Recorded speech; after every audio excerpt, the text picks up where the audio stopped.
We are taking you into the news right now with Fox 45 News Feed. It's 11 a.m. President Biden is taking part in a wreath-laying ceremony to mark Memorial Day. We'll go live to D.C. where he is about to speak. Lawmakers reach a deal to avoid default.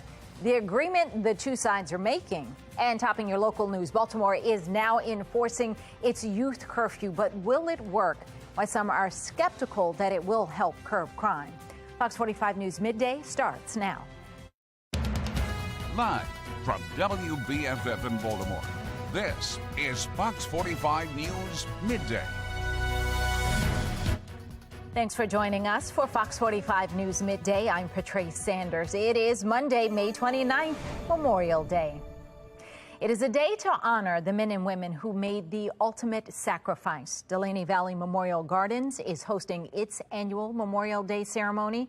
This is, we'll go live to where that ceremony is going on. It's a yearly ceremony that honors fallen service members that have ties to Maryland. A live look now at Arlington National Cemetery, where President Biden and the First Lady are taking part in a wreath-laying ceremony. It's happening at the Tomb of the Unknown Soldier. The Vice President and Second Gentleman are also taking part in the service. After the wreath-laying, the President is expected to speak. That is expected to be a little later, around 11:15. But when it happens, we will bring that to you live.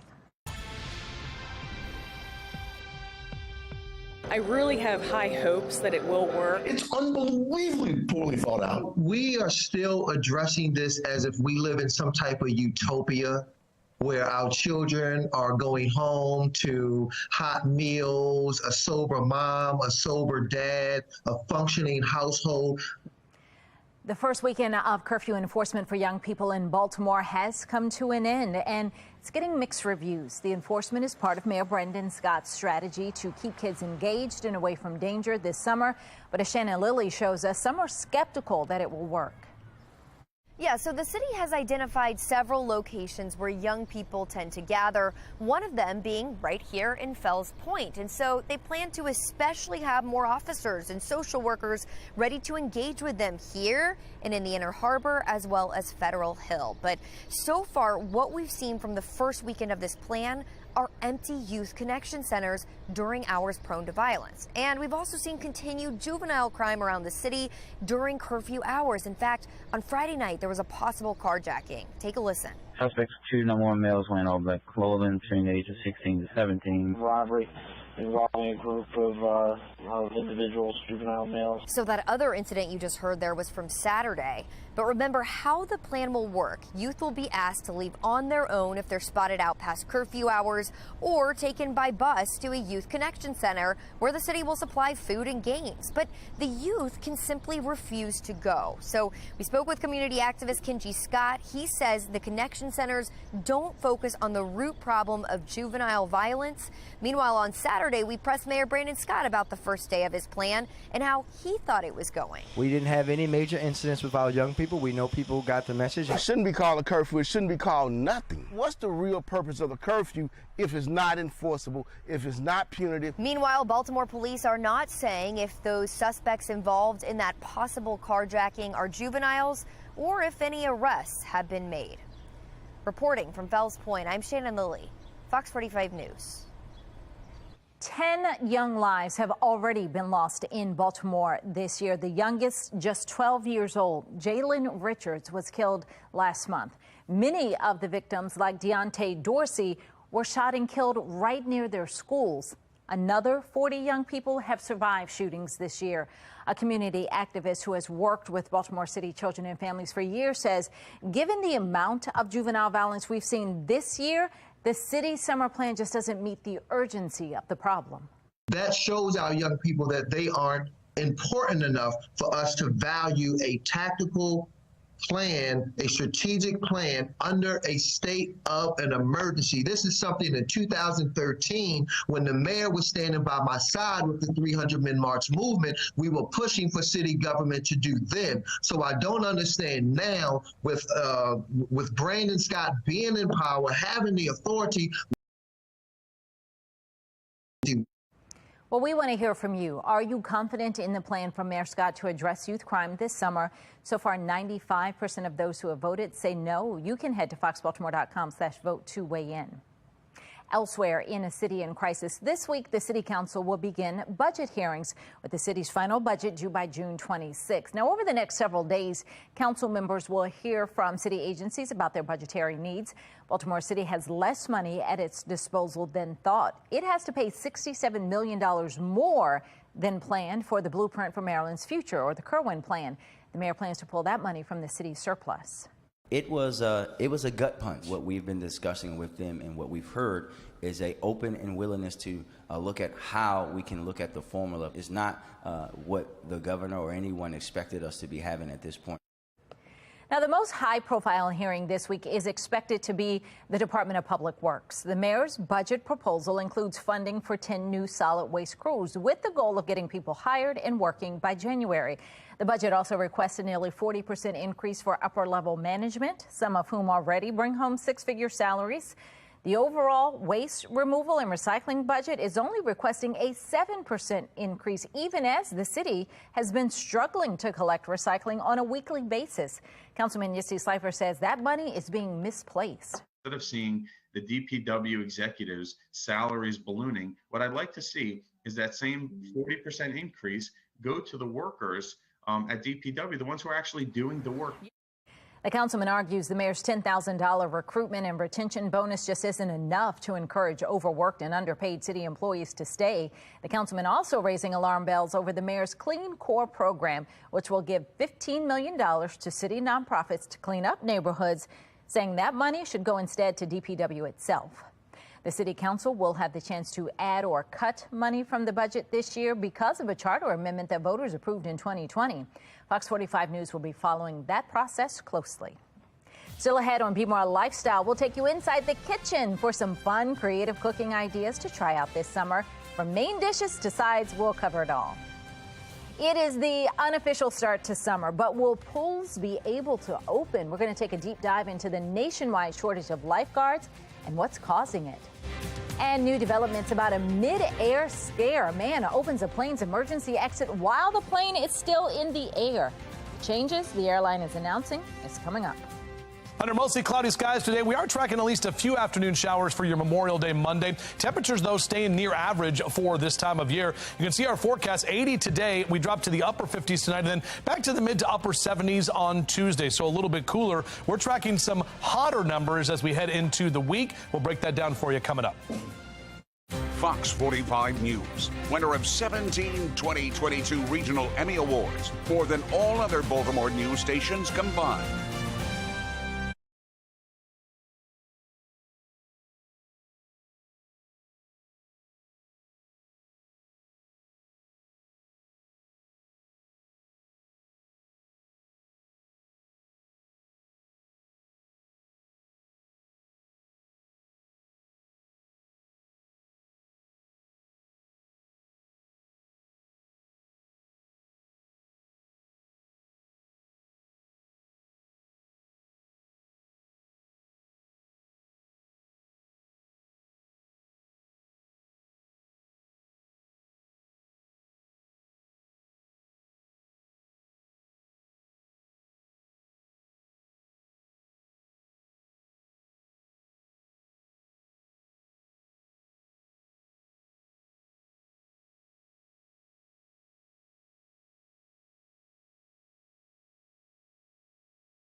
.1109, we're back with a live look at the Bay Bridge.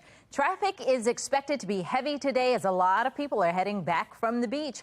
It is a three-day weekend for a lot of people. According to MTA, if you're driving today, you're likely to see the worst traffic this afternoon and into the evening. The best advice, remember to take it slow and be patient. Taking a look now at your social stream, changes are coming after a mid-air scare last week. You might remember the video, a man opening a plane's emergency exit while the plane was still in the air. Look at this. It happened on an Asiana Airlines flight. Now, that airline is announcing changes. It's no longer selling tickets for some seats near the emergency exit. The incident right here, the man in the video was arrested. Reuters reports that he told authorities he opened the door because he was feeling claustrophobic. Whew. Here's what you're saying about that. John says, a new thing to worry about when flying. That'd be a terrible thing to have to worry about regularly.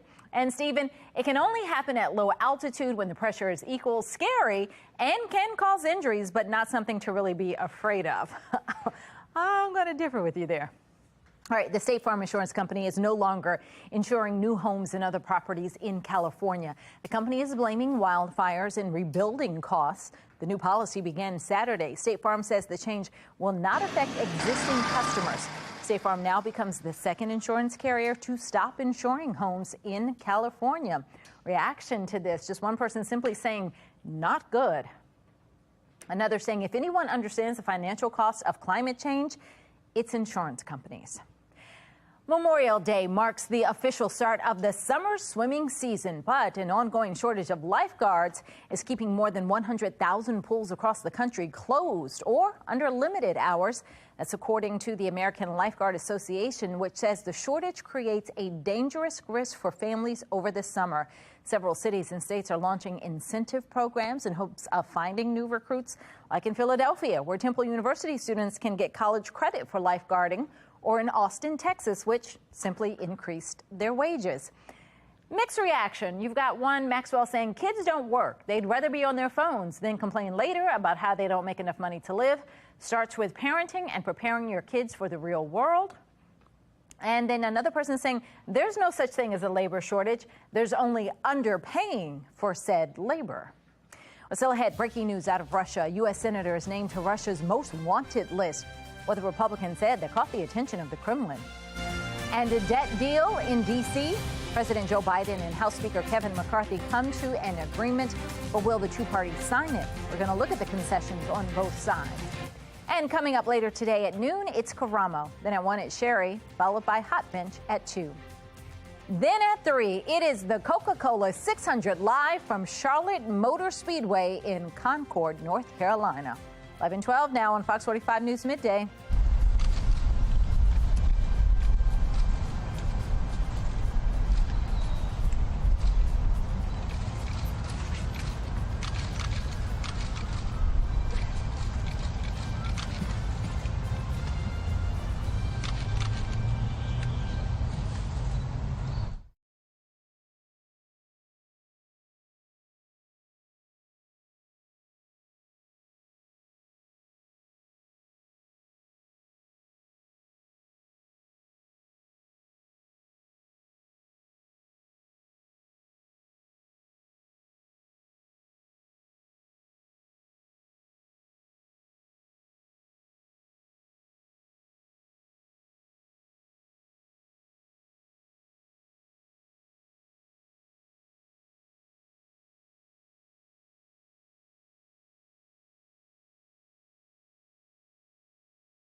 (11:14). We are now back with a live look over the Inner Harbor. If you are looking to spend the holiday outside, just make sure you grab an umbrella. Stay with us. Coming up in 5 minutes, meteorologist Justin Chambers lets us know when those showers will come through and then when we'll dry out. Taking a live look at the U.S. Capitol building in Washington, D.C., where a deal on raising the debt limit has been agreed to. President Joe Biden and House Speaker Kevin McCarthy reached that deal on Saturday. The president addressed the deal yesterday, saying he didn't make any compromise on the debt ceiling. They said they'd only do it on condition that it have all these cuts in it. I said, I'm not going to do that. You pass the debt ceiling, the cuts. But if you want to try to make it look like I made some compromise on the debt ceiling, I didn't. I made a compromise on the budget. Well, now the question is, what's in the deal, and why are some lawmakers already vowing to vote against it? Sinclair National Correspondent Christine Frizzell has the latest.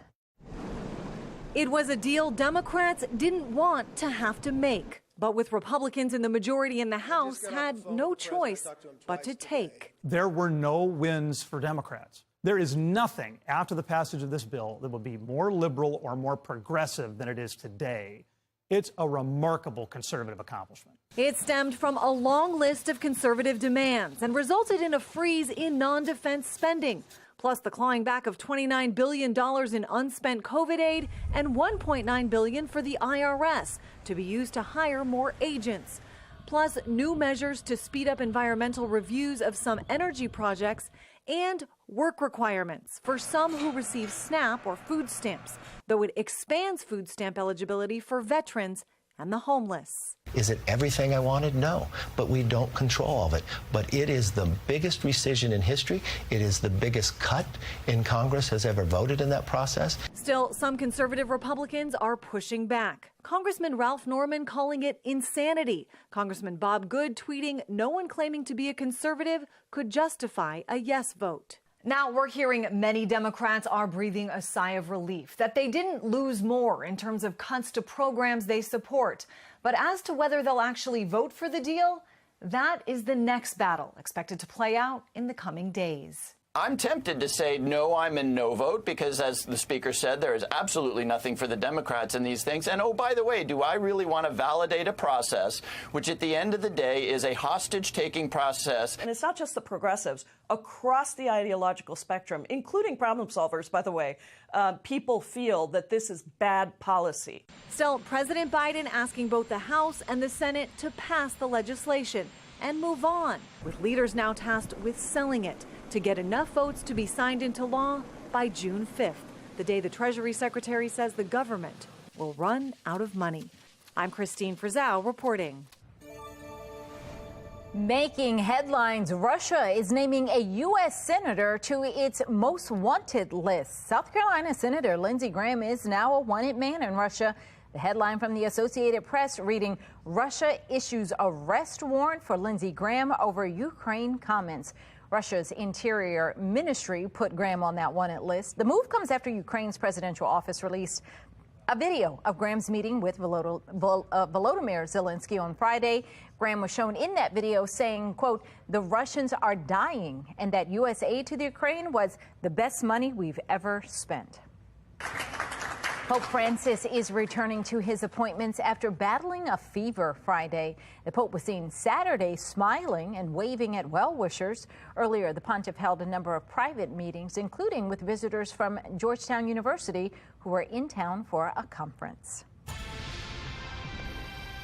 Developing now, Baltimore police are investigating multiple shootings, including a murder that happened over the weekend.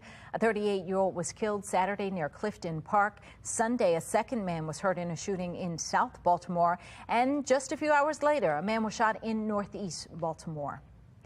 D.C. police are on the hunt for a gunman who shot and killed a man who was riding on a metro train. It happened Sunday just before noon. Investigators say there were other riders on that Navy Yard metro when the shooting happened, but no one else was hurt. In Georgia, a teenager is dead after a shooting near a high school in Atlanta. It happened overnight. A second teen was also shot, but is expected to survive. You can get Fox 45 News in a flash through your Amazon Alexa or Echo. We now deliver your local headlines and forecasts in less than 2 minutes. If you have an Amazon device, tell it to enable Fox 45 Baltimore. We are not exactly seeing the best weather that we could have on Memorial Day. Not terrible, but not the best. Meteorologist Justin Chambers is showing us it is still much better than the snowy conditions that those to our north are seeing. Justin. Well, snow in May, at least for our friends in Canada. This is up near Newfoundland, and you can see that, a winter wonderland, even though we're almost in meteorological summer. Look at some of these shots right there. Oh, yeah, there's a guy just hanging out, at least one of the animals in the middle of some of that snow, and looking pretty nice there, over there from the Lasky Highway, the wintry scenes there. Either way, we are not talking about winter here. In fact, we're going to be trending more summer-like by the time we get to the end of this week. Now, for your Monday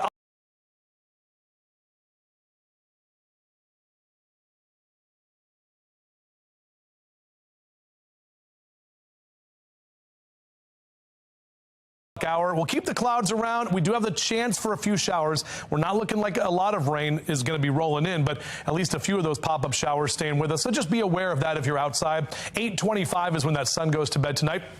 Upper 70s and lower 80s here across central Maryland, 75 Annapolis and Stevensville, 76 your high today in Columbia, and mid 70s in D.C., where we saw some rain in D.C. this morning. Lower 80s up into Philly and down the ocean, looking at temperatures in the mid 60s. Great afternoon for some baseball, even though we have to deal with the potential of a few showers. 1:05 is the first pitch there at Camden Yards for the O's taking on the Guardians as they are wrapping up their last 3 games set in May, and then they hit the road. So these will be the last 3 days you can check out the O's at home in the month of May. Now, a lot of folks going to be grilling out this afternoon. Overall, our temps not too bad. Upper 70s here, and we're cooled down into that 6 and 7 o'clock hour.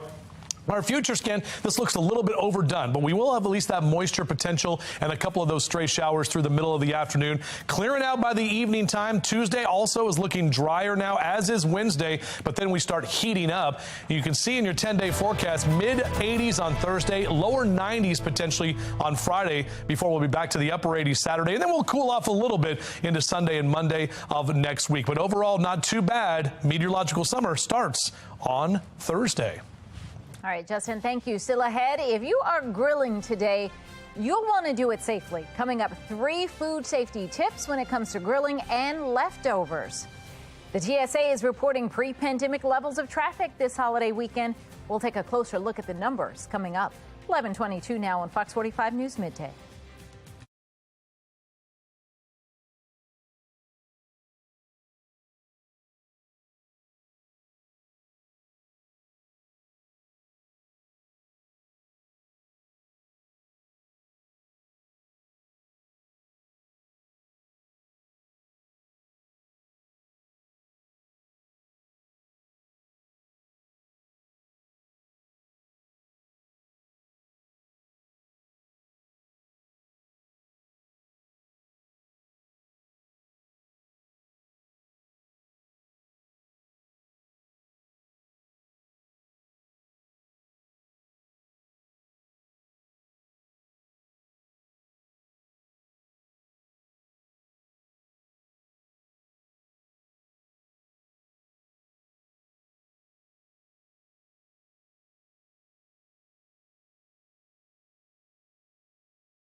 11:25. Don't miss this. The holiday weekend, a busy one for travelers. The TSA says Friday marked the highest number of screenings this year. Roughly 2.7 million passengers were screened at airports nationwide on Friday.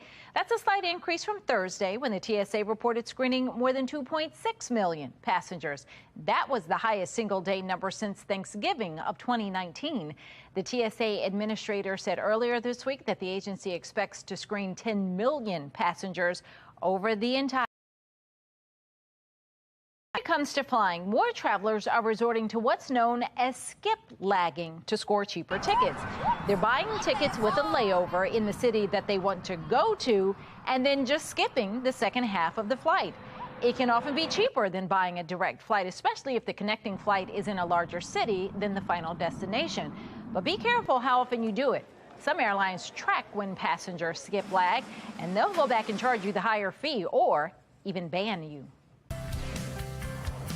Time now for your lunch break. If you are grilling today, you'll want to make sure that you're being safe. Don't clean your grill with a wire brush. That's because loose metal can fall off and end up in your food.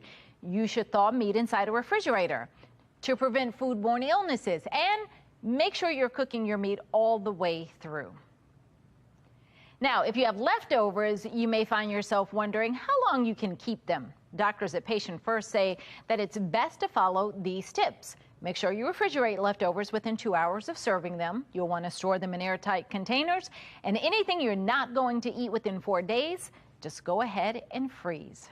That's all we have for Fox 45 News Midday. Be More Lifestyle is up next. We'll see you back here tomorrow.